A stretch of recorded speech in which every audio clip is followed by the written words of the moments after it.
آپ کا اپنا ہوسٹ کمیل شاہ آپ کی خدمت میں حاضر ہے۔ دوستو آج ہم بات کریں گے سندھ کی عظیم تاریخ کے بارے میں۔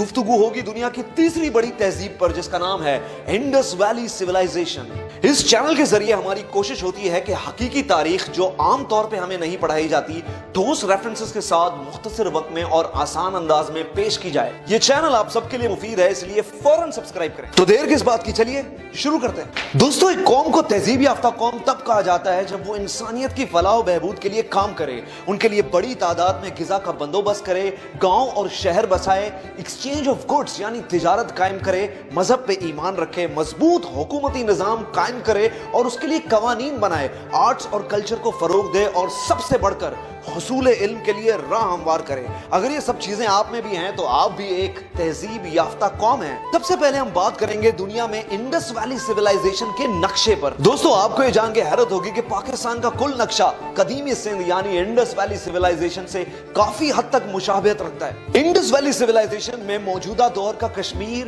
پنجاب، خیبر، بلوچستان اور سندھ شامل تھے، یعنی کہ پورا پاکستان۔ بات کریں گے سندھ کی تاریخ کے بارے میں۔ آپ کی آسانی کے لیے نیچے ٹائم لائن کا استعمال کیا گیا ہے تاکہ آپ کو سندھ کی تاریخ ترتیب سے سمجھ میں آ سکے۔ دوستو سندھ کی تاریخ 8000 سال پرانی ہے، جس کا شمار میسوپوٹیمیا اور مصر کے ساتھ دنیا کی 3 ابتدائی تہذیبوں میں ہوتا ہے۔ سر جان مارشلز نے 1920 میں موئنجو دڑو اور ہڑپا کی کھوج سے اس بات کو ثابت کیا۔ وادی سندھ میں بہنے والا وسیع و عریض دریائے سندھ اس تہذیب کی سب سے بڑی بنیاد ہے۔ ناظرین ہمیں ہمیشہ بتایا جاتا ہے کہ موئنجو دڑو اور ہڑپا سب سے قدیم ہے، ایسا بالکل بھی نہیں ہے۔ موئنجو دڑو اور ہڑپا سے بھی قدیمی آثار سندھ کی تہذیب میں پائے جاتے ہیں۔ 8000 سال قبل مسیح بلوچستان کے شہر میہر گڑھ سے سندھ کی تہذیب کے ابتدائی آثار ملتے ہیں اور یہی کے لوگوں نے انڈس ویلی سیولائزیشن کو بلند کیا اور آج سے 3000 سال قبل مسیح موئنجو دڑو اور ہڑپا جیسے شہر قائم کیے جو اس تہذیب کا مرکز رہے۔ ناظرین اس دنیا پر سندھ کے کئی احسانات ہیں۔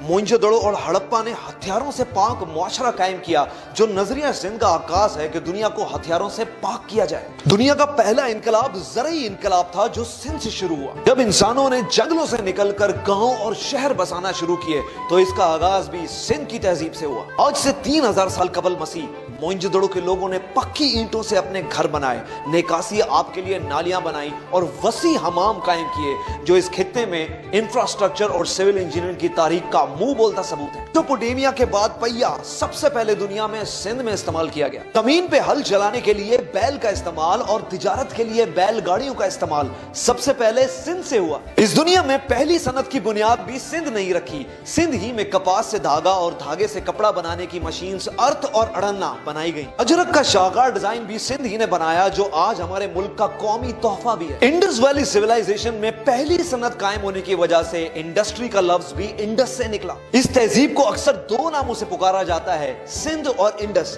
یہ نام کیسے پڑے، کب پڑے اور کس نے رکھے، اس کے لیے ویڈیو آپ کو اینڈ تک دیکھنی ہوگی۔ 1500 سال قبل مسیح اس خطے میں آرینز آئے اور آرینز دریا کو اپنی زبان میں سندھو کہتے تھے، اس لیے آرینز نے اس تہذیب کو سندھ کا نام دیا۔ یہ تاریخ میں اس تہذیب کو دیا جانے والا پہلا نام تھا جو آرینز نے رکھا۔ اس سے پہلے تاریخ میں اس تہذیب کا کوئی اور نام نہیں ملتا۔ آرینز نے اس دھرتی کو اپنی ماں کہہ کر دنیا کو مادر وطن کا نظریہ بھی دیا۔ 1000 سال قبل مسیح تک اس تہذیب کا مذہب بدھزم رہا جس کے آثار ٹیکسلا اور گندھارا میں آج بھی موجود ہیں، اور اس کے بعد اس تہذیب کا مذہب ہندوازم میں تبدیل ہوا۔ ہندوازم کی مشہور و معروف طویل تعریفی نظم مہا بھارت میں بھی سندھ کا ذکر موجود ہے۔ مہا بھارت میں 1000 سال قبل مسیح سندھ کو بھارت ورش کا حصہ بتایا گیا۔ 600 سال قبل مسیح سندھ میں پہلی ایرانی سلطنت داخل ہوئی اور عظیم سائرس بادشاہ نے دریائے سندھ فتح کیا۔ یہاں پہ ہندوازم کی اکثریت ہونے کی وجہ سے ایرانیوں نے سندھ کو ہند کہنا شروع کیا اور یہ اس تہذیب کو دیا جانے والا دوسرا نام تھا۔ ایرانیوں کے بعد یہاں یورپ سے یونانی آئے اور 400 سال قبل مسیح سکندر اعظم نے سندھ کو اپنی تحویل میں لیا۔ یورپینز نے ہند کو اند کہنا شروع کیا اور اس کے بعد انڈس لفظ کا استعمال ہوا۔ لفظ انڈیا بھی انڈس سے نکلا ہے۔ انڈس اس تہذیب کو دیا جانے والا تیسرا نام تھا۔ تقریباً 300 سال قبل مسیح Chandragupta Maurya Indus valley civilization آیا اور ٹیکسلا کی درسگاہ میں آرٹ، سائنس اور جنگی مشقوں کی تربیت لی۔ यूरोपियंस का कब्जा आधे सिंध पे था, इसलिए उससे आगे के इलाकों पे मौर्य सल्तनत कायम हुई और उन्होंने अपनी तहजीब को हिंद कहना शुरू किया, जो कि सिंध का ही दूसरा नाम था। और इस तरह तारीख में हिंद और सिंध एक तहजीब होने के बावजूद अलग अलग हुए। बाद में जब मौर्य सल्तनत अपने अरूज पे पहुंची तो चंद्रगुप्त मौर्य ने यूनानियों से जंग की और सिंध को अपनी तहवील में लिया। चंद्रगुप्त मौर्य के बाद महाराज अशोक ने भी सिंध पे हुक्मरानी की। मौर्यंस के 100 साल राज के बाद यहाँ अफगानियों ने यानी ग्रीको बैक्ट्रियन ने अपनी हुकूमत कायम की। इस दौर में बुद्धिज्म को दोबारा फरोग मिला और रोहड़ी के मुकाम पर इसके आसार भी मिलते हैं। पहली सदी ईस्वी में सीथियंस ने मुख्तसर वक्त के लिए अपनी सल्तनत कायम की और उनके बाद कुशन सल्तनत सिंध में दाखिल हुई। इन सल्तनत के आसार काहूजो दड़ो मीरपुर खास के मुकाम पर आज भी पाए जाते हैं। नाजरीन, तीसरी सदी ईस्वी में सैसनिड एम्पायर ने सिंध पे हुक्मरानी की। 4th सेंचुरी में सिंध पे कंट्रोल गुप्ता एम्पायर करा। 5th सेंचुरी में राय खानदान और 6ठी सदी ईस्वी में ब्राह्मण्स ने सिंध पे हुकूमत कायम की। और याद रहे, राजा दाहिर भी ब्राह्मण हुकूमत का हिस्सा रहे। 7th सेंचुरी में अरब में इस्लामी इनकलाब आया और बनु उमैया के दौर में कई बागी गिरोह थे जिनको ब्राह्मण्स ने पनाह दी। बस इसी तनाजे को लेके उमवियों और ब्राह्मण्स में आपसी रंजिश कायम हुई। सिंध की साहिली पट्टी पे समुद्री डाकू यानी पायरेट्स ने अरबी काफिले लूटना शुरू किए, जिसका इल्जाम बनु उमैया ने ब्राह्मण हुकूमत में डाला और हज्जाज इब्न यूसुफ ने अपने जवान भतीजे मोहम्मद बिन कासिम की सरबराही में अरब से एक बड़ी फौज सिंध फतह करने के लिए भेजी। आरोर रोड़ी के मुकाम पर राजा दाहिर और मोहम्मद बिन कासिम की फौजों में एक खूनरेज जंग हुई, जिसमें मोहम्मद बिन कासिम को फतह हासिल हुई और इसके बाद सिंध में इस्लामी सल्तनत का आगाज हुआ। अब्दुल्ला शाह गाजी वो पहले सूफी बुजुर्ग थे जो इसी दौर में सिंध आए, इंसानों को मुतासिर किया और चौक दर चौक लोगों ने इस्लाम कबूल करना शुरू किया। यूं अरब के बाद इस्लाम सबसे पहले सिंध में दाखिल हुआ और यही वजह है सिंध को बाबुल इस्लाम भी कहा जाता है। 8वीं सदी से 10वीं सदी तक सिंध बनु अब्बास के जेरे असर रहा। यहाँ के लोग सर ढांपने के लिए पहले पगड़ी का इस्तेमाल करते थे और बाद में सिंधी टोपी का इस्तेमाल आम हुआ। 18वीं सदी में यहाँ तुर्कों की आमद हुई और सुल्तान महमूद गजनवी ने सिंध पे हमला करके यहाँ अपनी सल्तनत कायम की। इसी दौर में ईरान से अली हजवेरी यानी दाता गंज बख्श इंडस वैली सिविलाइजेशन तशरीफ लाए। 13वीं सदी में ममलुक्स ने हिंद में दिल्ली सल्तनत कायम की और इसी दौर में सुमरो खानदान ने सिंध पे राज किया। सुमरो बादशाह असल में अरब थे, मगर सिंध धरती पे मर मिटने के जज्बे की वजह से इनको सिंधी राजपूत का लकब दिया गया। इसी दौर में ईरान से ख्वाजा मोइनुद्दीन चिश्ती और लाल शहबाज कलंदर की इंडस वैली सिविलाइजेशन में आमद हुई।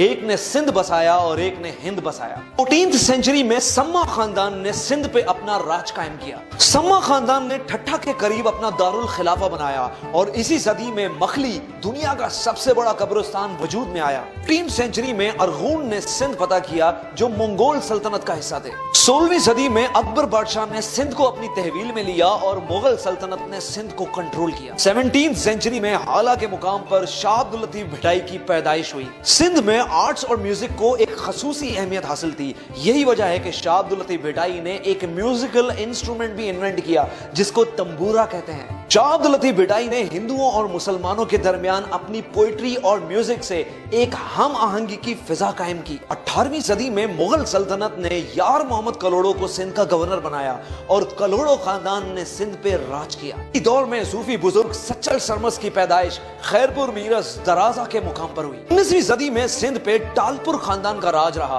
और इसी दौरान मुगल सल्तनत का जवाल और ब्रिटिश राज कायम हुआ। टालपुर बेसिकली कलोड़ो फौज में एक बलोच कबीला था। जब कलोड़ो ने टालपुरों के सरदार का कत्ल कर दिया तो टालपुरों ने कलोड़ो की सल्तनत उलट के रख दी। टालपुरों ने सिंध में सन के मुकाम पर एक वसी किला बनाया जिसको रनी कोट का नाम दिया गया और यह किला दुनिया का सबसे बड़ा किला माना जाता है। जब सिंध ने टालपुर की सरबराही में ब्रिटिश राज को मानने से इनकार कर दिया तो अंग्रेजों ने सर चार्ल्स नेपियर की सरबराही में सिंध फतह करने के लिए एक बड़ी फौज भेजी। ये एक खूनी जंग साबित हुई और सिंधियों की बहादुरी देख के अंग्रेज दंग रह गए। जनरल होश मोहम्मद शीदी ने इस जंग में एक अहम किरदार अदा किया और बहादुरी से लड़कर जामे शहादत नोश किया। अंग्रेज ये जंग जीत गए, मगर जीतने के बाद भी होश मोहम्मद शीदी की बहादुरी को फरामोश न कर सके और सर चार्ल्स नेपियर ने एक फौजी एजाज के साथ हैदराबाद में इस बहादुर को सुपर्द खाक किया।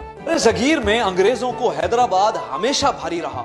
एक मैसूर का हैदराबाद जिसमें टीपू सुल्तान लड़े और एक सिंध का हैदराबाद जिसमें होश मोहम्मद शीदी लड़ा और इन दोनों जंगों में अंग्रेज ने अपनी दुश्मन की बहादुरी का खुद एतराफ किया। बहरहाल सिंध पे आखिरी हुकूमत ब्रिटिश ब्रिटिश राज की रही। इंडस वैली सिविलाइजेशन के इलाके सदियों तक रियासतों के जेर असर रहे और मुख्तलिफ तहजीबों ने इनके ऊपर हुक्मरानी की। यही वजह है कि कम्युनिकेशन गैप आने की वजह से इनके लिबास, लाइफ स्टाइल और जुबान में नुमायां तब्दीलियां आई। तहरीक आजादी की वजह से इंडस वैली सिविलाइजेशन के लोग यानी कश्मीर से खैबर, खैबर से पंजाब, पंजाब से बलूचिस्तान और सिंध, ये सब मुमलिकत खुदादाद की सूरत में एक कौम बने और अब एक तहजीब बनने के मरहले में मसरूफ हैं। मेरे नजदीक पाकिस्तान इस तहजीब को दिया जाने वाला चौथा नाम है। तारीख और Indus valley civilisation Mohammad Ali Jinnah की इस अजीम खिदमत को हमेशा याद रखेगी। सिंधी टोपी और अजरक इंडस वैली सिविलाइजेशन की आज एक शनाख्त है। हैरत इस बात की नहीं कि सिंधी एक ताकतवर सकाफत के मालिक हैं, हैरत इस बात की है कि इतना रिच कल्चर होने के बावजूद जब ये लोग सिंधी टोपी और अजरक पहनकर लोगों से मिलते हैं तो हाथ जोड़ के और आजी से मिलते हैं और इंसान को इज्जत देने की ये रिवायत सिंध को बाकी तहजीबों से मुनफरिद कर देती है। इनके लोग खवातीन के हकूक के अलमबरदार साबित हुए जब मोहतरमा बेनजीर भुट्टो पूरे आलम इस्लाम में पहली खातून वजीर आजम मुंतखब हुई।